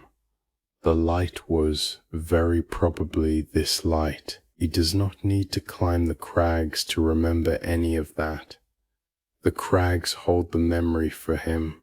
They sit in their long horizontal layer above a city whose smoke they have watched for thousands upon thousands of evenings. They will sit there long after this evening has ended. The thought is not a heavy thought. It is at this hour something almost restful. It is the way a very large piece of furniture in a small room can be restful if you have stopped trying to move it. A cart goes by below his window. The cart is full of something covered with a cloth. The driver is not in a hurry. The pony knows the way. The sound of the iron rim on the cobbles is small and regular and friendly. It fades down the slope toward the cowgate and is gone. Back on the high street, the legal hour for emptying chamber pots is approaching. From 10 o'clock, by the Act of 49, the closers are permitted what they were always going to do anyway. The warning shout in Old French, half anglicized on Edinburgh tongues, is already being practiced under a few breaths, ready to go. The smell of the city, the one the residents do not quite notice, and the visitors always do, has its own evening name, the flowers of Edinburgh. The phrase is a small Scots joke against the city's own body.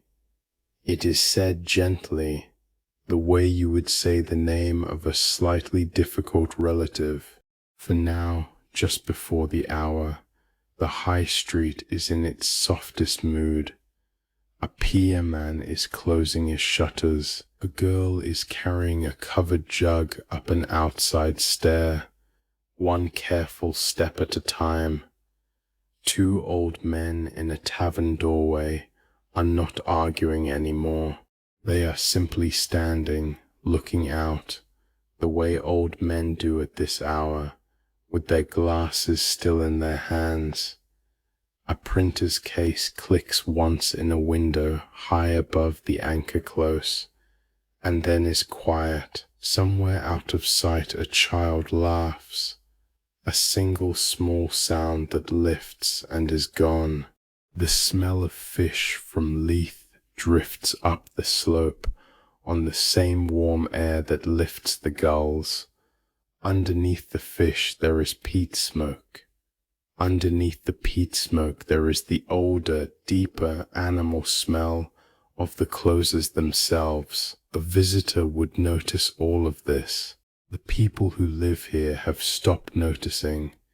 They smell only the supper they have just eaten, and the candle they have just lit, and the small clean cloth of the tablecloth their grandmother once embroidered. It still smells faintly of lavender from a drawer. On the south side of the high street, a young man with a leather satchel under his arm comes out of a stair door. He looks up at the sky for a moment. He decides on the longer way home and turns east. He is a medical student. His coat is a little too thin for the hour. He does not mind. The air smells of the things it always smells of. The smells are familiar to him now. He no longer thinks of them as either pleasant or unpleasant. He thinks of them as Edinburgh. He walks slowly. He has nowhere to be that cannot wait. The smoke holds. The bell on the next half strikes again. The same thin, ordinary sound. The same small pause in 100 rooms. The lamps along the new pavement are all lit now, a long faint chain of yellow points. The spaces between them are darker than they were an hour ago. They are still not dark. The simmer dim has not quite given up. It will not quite give up for another hour yet. Across the green ditch, the candles in the upper windows of the old town begin to come on, one and then another, not in any pattern.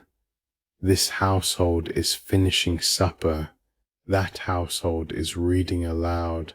A third is already on the second page of a borrowed book. From the new town side, they look like very small stars. They have decided to settle along the ridge instead of staying in the sky. They are not bright. They do not need to be. They are only a way of saying that someone is at home. In a basement room off the Cowgate, a fiddler is tuning up for the late hour. He draws the bow across each string in turn, listening, adjusting. He is in no hurry. The room is not full yet. A few oyster shells lie on a tray waiting to be carried out. A girl wipes a long wooden table with a damp cloth and hums something that is not quite a tune. The candle on the table is fresh. The candle has the whole evening still in front of it. Up the close, a woman closes a shutter in a third-floor window. The shutter is old. It complains a little. She presses it gently into place, slides the small wooden bar across, and turns back into the warm yellow of her room. The shutter from the street is now only a dark rectangle. The candle behind it can still be felt rather than seen, a soft warmth on the wood from the inside. The simmer dim gives a little more of itself away. The pewter cloud above the chimneys turns slowly to slate. The slate in time will turn to ink. There is no hurry in any of this. The sky is doing what it has always done at this latitude in June, which is to take its long, slow blue time. And so as the twilight settled deeper, the small bright things, the candles, the bells, the voices, drew closer in. The city is quieter now. The smoke has thinned. The blue has gone out of the sky in the way blue goes out of cloth, left too long in water. What is left is a soft black that is not quite black, a black with a memory of light in it, the way the sea has a memory of light long after the sun is down. Down in the green ditch between the two towns, the Nor Loch is still there. Not all of it. Pieces of it have been taken away. Year by year the men with carts and barrows have been moving the earth of the new town foundations down into the water, building the long causeway that will one day be called the Mound. The loch is smaller than it was 20 years ago. It will be smaller again next year. But tonight, in the part that remains, the water is flat and still, and it holds the candles of the old town on its surface, as if it had been asked to keep them safe for a little while. Look, there is a candle. There is its twin in the water. There is another candle, higher up the ridge, in a window 6 stories above the close. There is its twin too, longer and trembling, where the water meets the foot of the rock. There is a third, very small, almost gone. The water holds them all. The water does not hurry. A breath of wind would break this. There is no wind. The loch keeps the candles the way a kind person keeps a secret, without effort, without comment, without insisting on anything in return. The water has done this every clear night, for as long as the city has stood above it. Tonight is one more night. Tonight is no different. On the small causeway of carted earth that will one day be called the Mound, a single horse is tethered for the night, standing patiently with one hind hoof rested. He is not asleep. He is not quite awake. He is doing the slow standing thinking that horses do at this hour, with his head a little low and his ears soft. A moth crosses in front of his nose. He does not blink. Further along, where the earth cart men have been working, a single shovel is leaned against a barrow. The shovel will be picked up again in the morning, for now it is only a long dark line against a darker barrow, and the barrow holds a little water from yesterday's rain, and the water in the barrow too holds a small piece of the sky. Up in the highlands, in a room near the top of a 14-story stair, a woman puts down her book. She has been reading by a single candle on the table beside her. The print is small. Her eyes are tired. She closes the book gently, the way you close a door on a sleeping child. She pinches the wick with her fingers. The flame goes out without complaint. The room becomes dark. In the water down below, one small point of light folds itself away and is gone. It does not matter. There are still others. Across the firth, in the small town on the Fife shore, the house with the worn garden path is also dark now. Only one room is still lit. On the desk in that room, in a careful stack, the pages of a finished manuscript sit where they were left this afternoon. The top page is dated the 9th of March, 1776. The ink is dry. The man who wrote those pages is upstairs. The candle on the desk burns straight and quiet. The pages do not move. They wait. They are not in any hurry.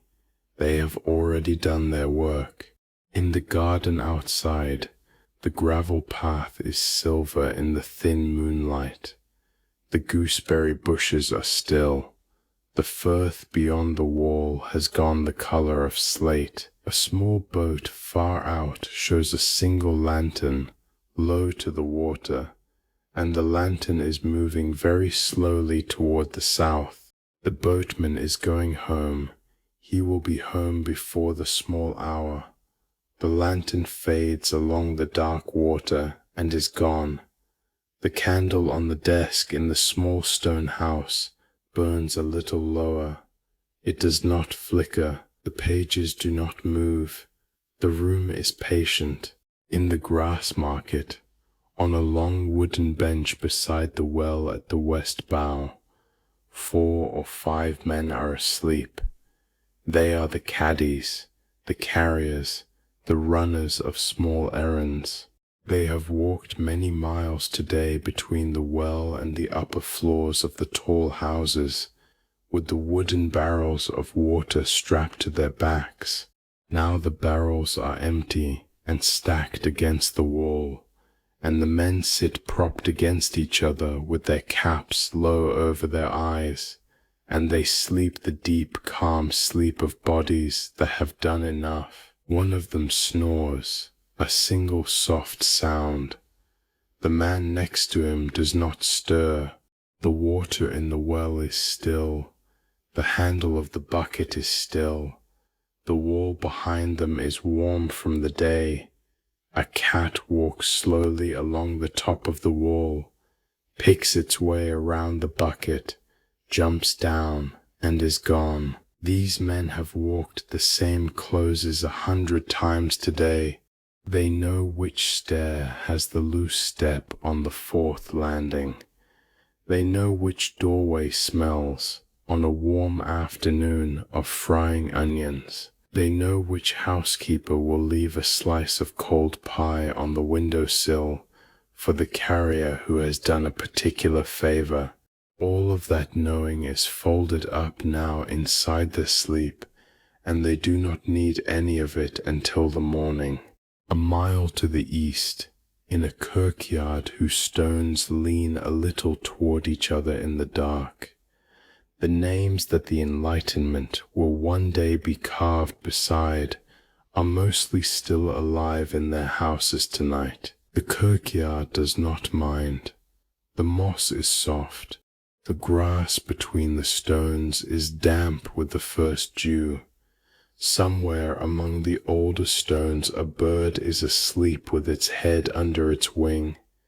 The wind, which is barely a wind, moves a single leaf 1 inch and lets it settle. Up on the ridge, the clock of St. Giles strikes the small hour. 1. Just 1. The sound carries further now than it did at supper.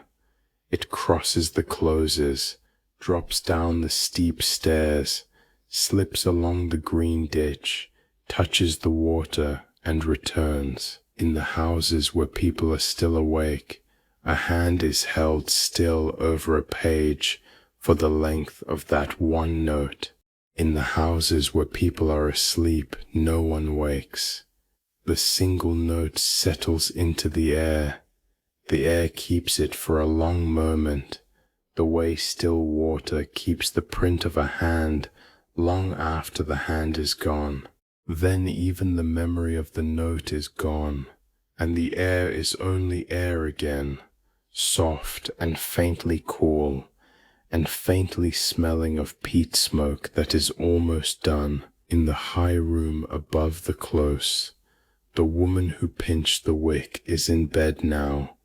Her book is closed on the table beside her. Her breath is slow. The room is dark. Her thoughts are slowing, the way a small clock slows when it has not been wound. A name comes to her, then a face, then nothing. The dark is kind. In the new town, the lamplighter has gone home. The oil lamps along the new pavement burn on without him, a long faint chain of yellow points. They will burn down slowly through the night. They will be gentle.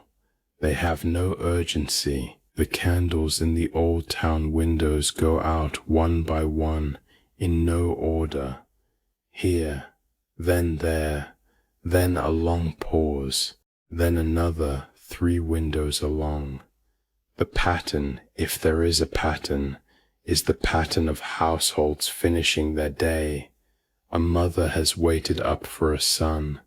A merchant has read one more letter. A widow has knelt by a low fire and said the small private words she says every night. Each of them, when the small private words are done, leans over and pinches the wick. A child in a small bed in a 3rd-floor room turns once, sighs, and is still. The mother in the next room hears the small sound, and her shoulders ease. She had not known they were tight. She lets the breath out slowly. The candle by her elbow steadies. She does not yet pinch it. She gives herself one more quiet moment. Down in the close below, a man in a thick coat walks home along the wall, one hand brushing the stone for balance. He has had one more glass than he meant to have. He is humming, very softly, an old tune from the borders. He reaches his door, fits the key, turns it, and is gone inside. The close is empty again. In the water of the loch, the reflections go out with them. The water holds fewer candles now. It still holds enough. The smoke above the city has thinned almost to nothing. You can see here and there a star. The stars are old. They were there before the city. They will be there after the city. Tonight they are simply there, mildly, without comment.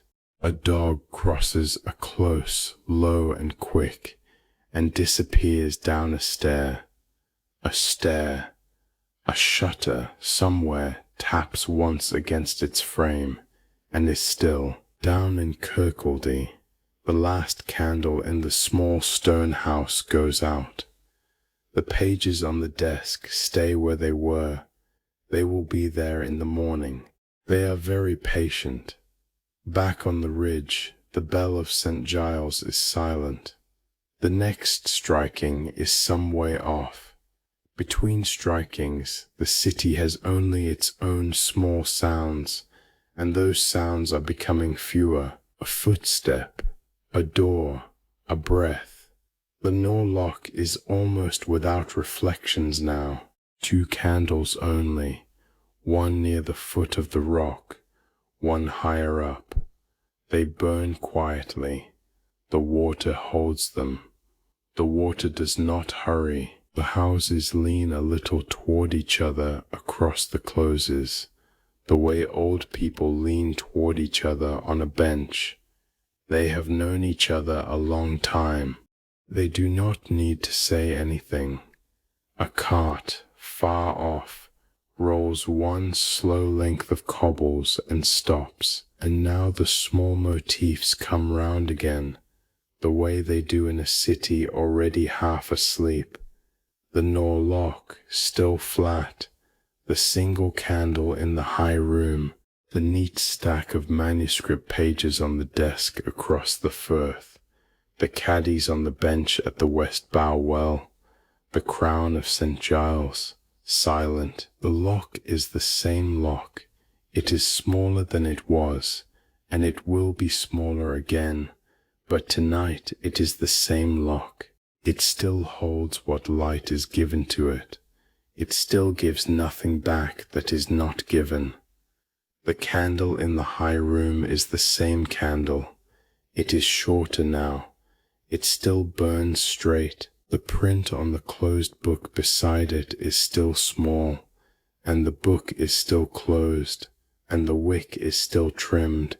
The pages on the desk in Kirkcaldy are the same pages. The dated top sheet has not moved. The ink has not changed.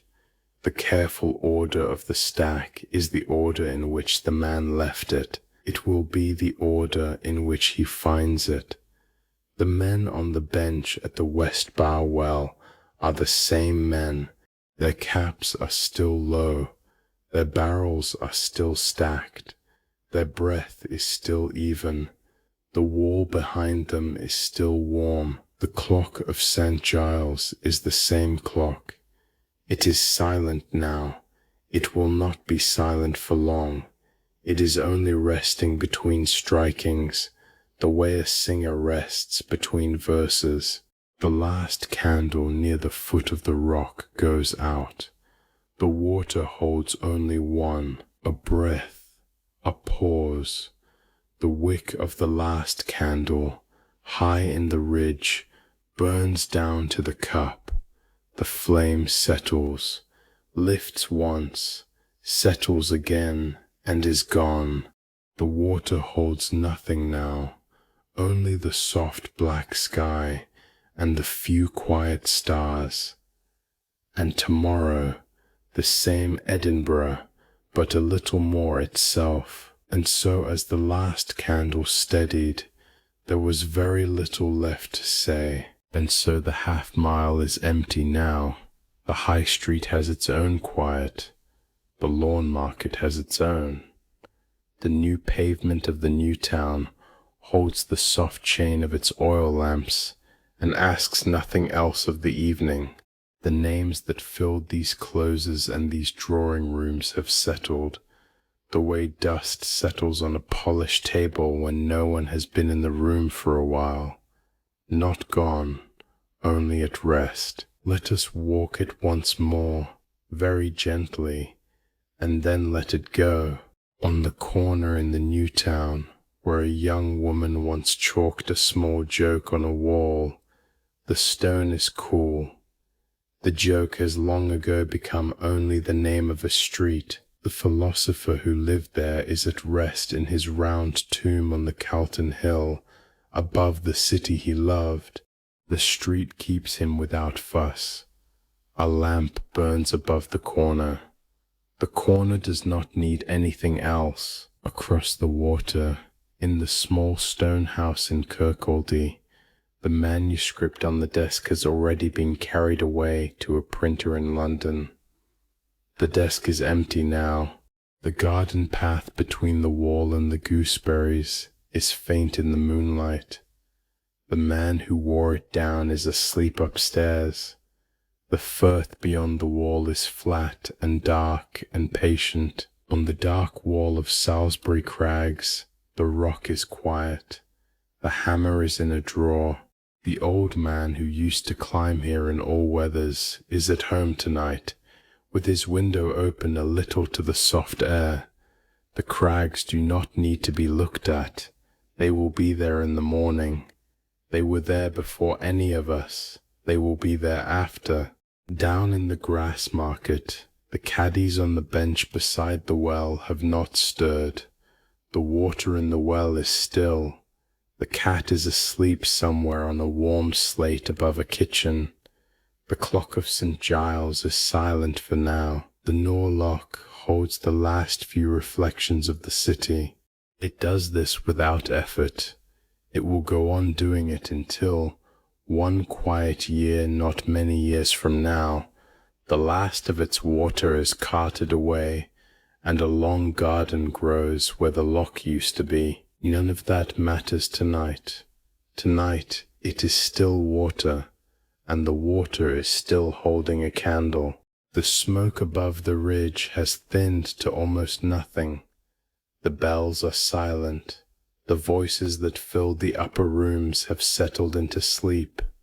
The clubs in their taverns have closed their doors. The chairs are pushed in. The glasses are washed and turned upside down on a cloth. The fire in the back room is low. The cat in the back room is curled. Nothing is being argued. Nothing is being proved. Nothing is being written. The city is, for an hour or two, simply itself, and you are here with us at the end of it. The half-mile has been walked. The candles are going out. The water is holding the last few of them, and then the water will hold none. Let the names settle. Let the streets stay empty. Let the city be handed back, gently, to the dark. Close your eyes. Let your breath slow. Let the city fade. Let the last candle go. There is nothing more to hold. Rest now. Sleep well.